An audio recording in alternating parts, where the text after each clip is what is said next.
প্রিয় শিক্ষার্থীবৃন্দ,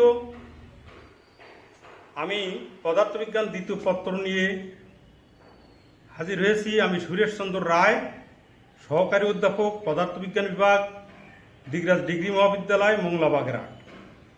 আমি গত ক্লাসে তোমাদের তাপগতি ও বিভিন্ন রাশির সম্পর্ক প্রতিপাদন করে যে গাণিতিক সমস্যা দেখিয়েছিলাম, আমি আজও আর একটি গাণিতিক সমস্যার সমাধান দেখাবো। সেই সমস্যাটি হলো 2 নাম্বার।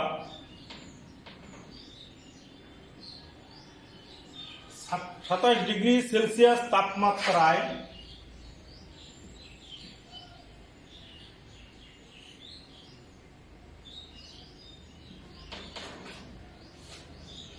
একটি গ্যাস চেম্বারে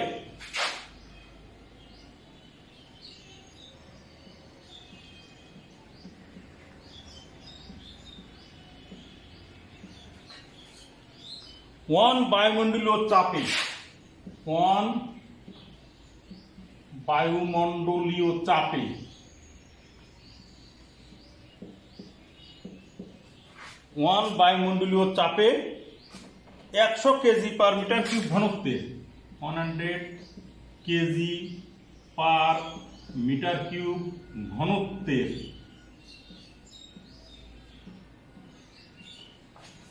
এত ঘনত্বের কার্বন ডাই অক্সাইড গ্যাস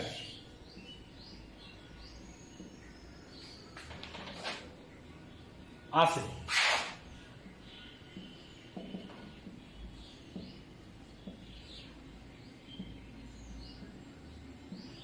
চেম্বারটিতে গ্যাসের চাপ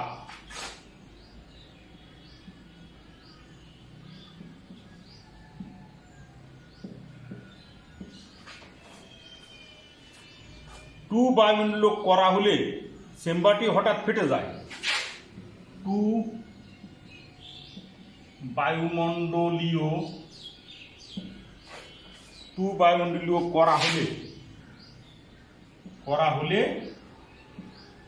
চেম্বারটি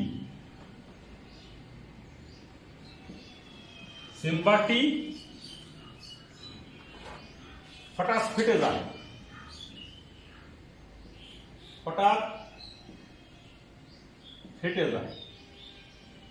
চেম্বারটি হঠাৎ ফেটে যায়।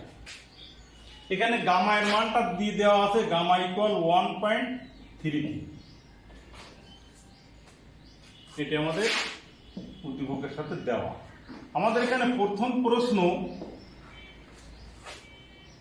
ফেটে যাওয়ার মুহূর্তে চেম্বারটির চূড়ান্ত তাপমাত্রা কত ছিল? ফেটে যাওয়ার মুহূর্তে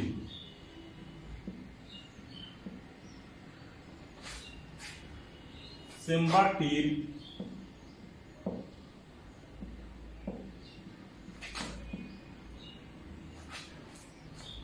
চূড়ান্ত তাপমাত্রা কত ছিল? চূড়ান্ত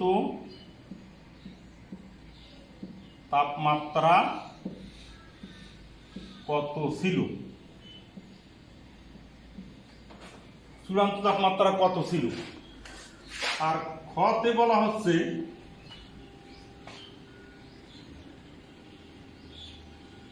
চেম্বারটির চূড়ান্ত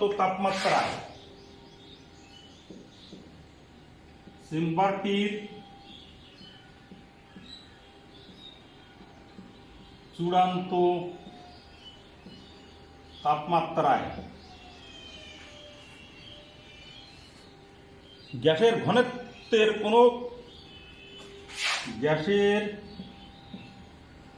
ঘনত্বের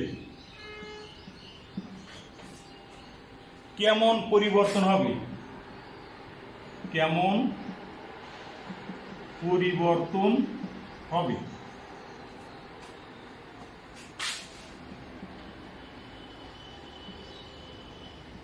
গাণিতিকভাবে বিশ্লেষণ করো।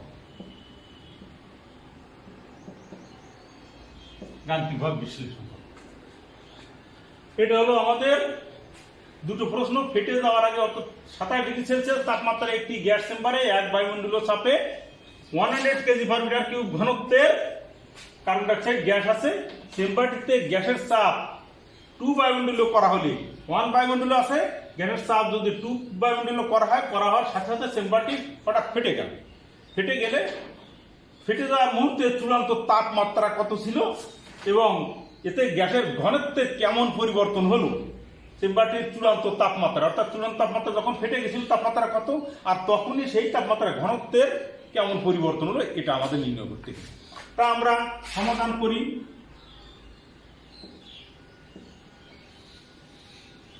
এখানে প্রথমে ক, তো এখানে আমাদের কি কি দেওয়া আছে সেগুলো আমরা এখানে একটু লিখে নিই। এখানে আছে এই তাপমাত্রাটা হলো প্রাথমিক তাপমাত্রা, প্রাথমিক চাপ, চূড়ান্ত চাপ আমাদের নির্ণয় করতে হবে। এখানে প্রাথমিক তাপমাত্রা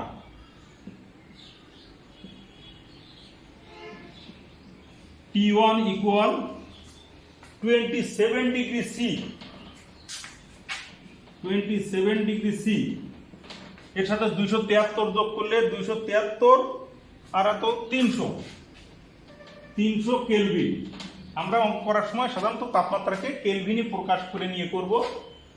তারপর যে আছে চাপ, প্রাথমিক তাপমাত্রা, তারপরে প্রাথমিক চাপ P1 ইকুয়াল 1 বায়ুমণ্ডলীয়, 1 ATM অর্থাৎ অ্যাটমসফিয়ারিক প্রেসার, 1 ATM আছে। চূড়ান্ত চাপ অর্থাৎ চূড়ান্ত চাপ P2 ইকুয়াল টু 2 ATM। আমাদের নির্ণয় করতে হবে চূড়ান্ত তাপমাত্রা কত, চূড়ান্ত তাপমাত্রা T2 ইকুয়াল টু হট। এখানে আমাদের গামার মান দেওয়া আছে 1.33, সেটা আমরা এখানে লিখে রাখবো গামা ইকুয়াল 1.33। এখন আমরা জানি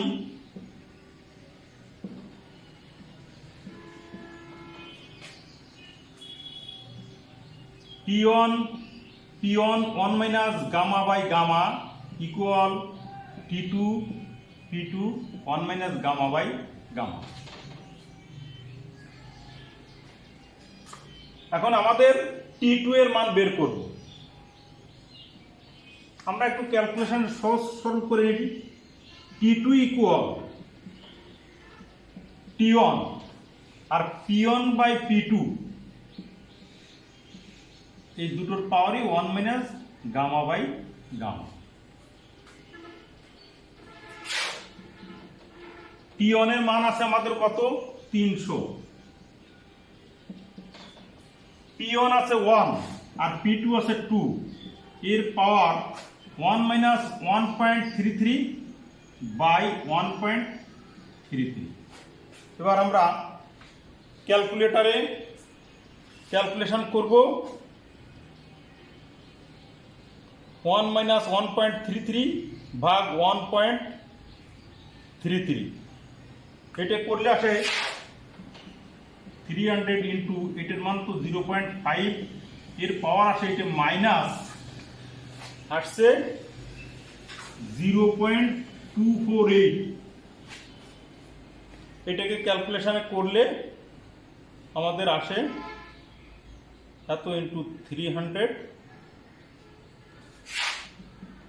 356 356.267 এত কেলভিন। আমাদের চূড়ান্ত তাপমাত্রা এত কেলভিন বেড়ে গেল। আমাদের সাধারণত প্রাথমিক তাপমাত্রা ছিল কি 27 ডিগ্রি সেলসিয়াস। সেলসিয়াস থাকলে আমরা এই কেলভিনেও রাখতে পারি, আবার সেলসিয়াসে রূপান্তর করে দিতে পারি। অর্থাৎ সাধারণত উদ্দীপকে যেটা থাকে আমরা সেটাই করে রাখি।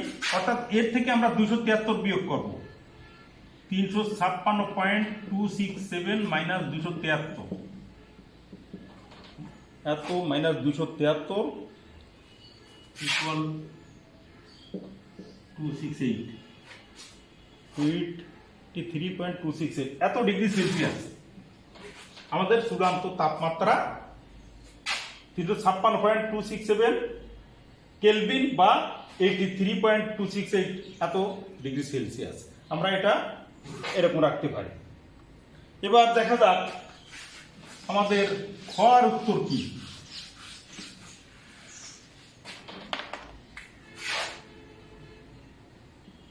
খ, চেম্বারটি চূড়ান্ত তাপমাত্রায় গ্যাসের ঘনত্বের কেমন পরিবর্তন হবে। আমাদের এখানে P1 P2 T1 T2 এগুলো আমাদের, যেহেতু আমাদের এই তাপমাত্রা T2 আমরা পেয়ে গেছি, খ থেকে পাই আমাদের এই যে এখানে যা দেওয়া আছে এগুলো তো সবই থাকবে। এখন এই চূড়ান্ত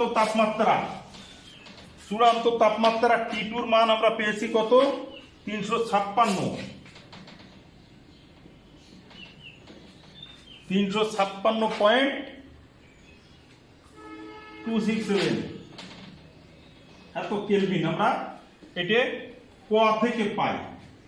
ক থেকে এখানে আমরা একটু ক থেকে লিখে রাখতে পারি যে ক থেকে আমরা এটা পেয়েছি। আমাদের ঘনত্বের কিরূপ পরিবর্তন হবে। আমাদের এখানে প্রাথমিক ঘনত্ব দেওয়া আছে কত, প্রাথমিক ঘনত্ব দেওয়া আছে 100। এখানে প্রাথমিক ঘনত্ব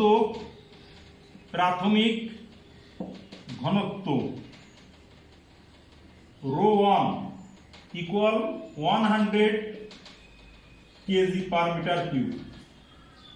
চূড়ান্ত ঘনত্ব rho 2 equal hot.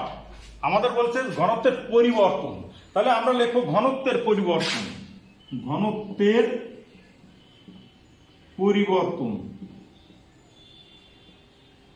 Del rho, ঘনত্বের পরিবর্তনটা ডেল রো ইকুয়াল হট। আমরা এক্ষেত্রে জানি, আমরা যে সম্পর্কগুলো প্রতিপাদন করেছিলাম তার ভিতরে এক জায়গায় আমরা আলোচনা করেছিলাম, ক্যালকুলেশন করেছিলাম, সেটা হলো রো P বাই P, অর্থাৎ rho 1 T1 by P1 equal rho 2 T2 by P2। এই সম্পর্কটা আমরা আগে দেখিয়েছিলাম। এখান থেকে আমাদের রো 2 এর মান নির্ণয় করব। তাহলে বা rho 2 equal rho 1 T1 P2 by T2 P1। এখন আমরা যদি মান বসিয়ে দিই, রো 1 হলো 100 into T1 300, P2 2 atm, T2 356.267 into P1 হলো 1 atm। এখন এখানে আমরা ক্যালকুলেটরে করে পাই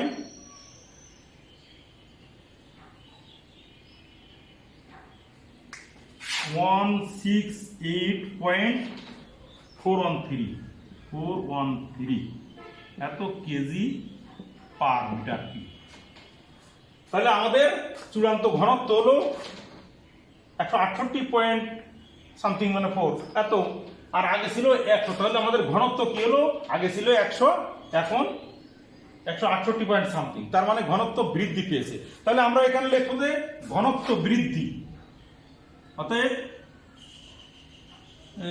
এখানে ঘনত্ব বৃদ্ধি পেয়েছে, এখানে লিখবো এখানে ঘনত্ব বৃদ্ধি পেয়েছে। কারণ আমরা উদ্দীপকের আলোকে দেখতে পাচ্ছি যে ঘনত্ব বৃদ্ধি পেয়েছে, এবং এই বৃদ্ধির পরিমাণ আমরা বৃদ্ধির পরিমাণ ডেল পি ডেল রো সমান আমাদের বড় কোনটা, রো 2 বড়, তাহলে rho 2 minus rho 1 equal rho 2 আছে 168.413 মাইনাস 100 ইকুয়াল 68.413 এত কেজি পার মিটার কিউব। অর্থাৎ ঘনত্ব আমাদের 68.413 এত কেজি পার মিটার কিউব ঘনত্ব বৃদ্ধি পেয়েছে। এভাবে আমরা গাণিতিক সমস্যা, আরো অনেক সমস্যা আছে, তোমরাও এগুলো বাড়িতে প্র্যাকটিস করবে। আর কোনো কিছু সমস্যা মনে হলে আমার কমেন্ট বক্সে জানাবা, তাহলে আমি তোমাদের ওই সমস্যাগুলো করে দেব। আজ এই পর্যন্ত। তোমরা ভালো থাকো, সুস্থ থাকো। ধন্যবাদ সবাইকে।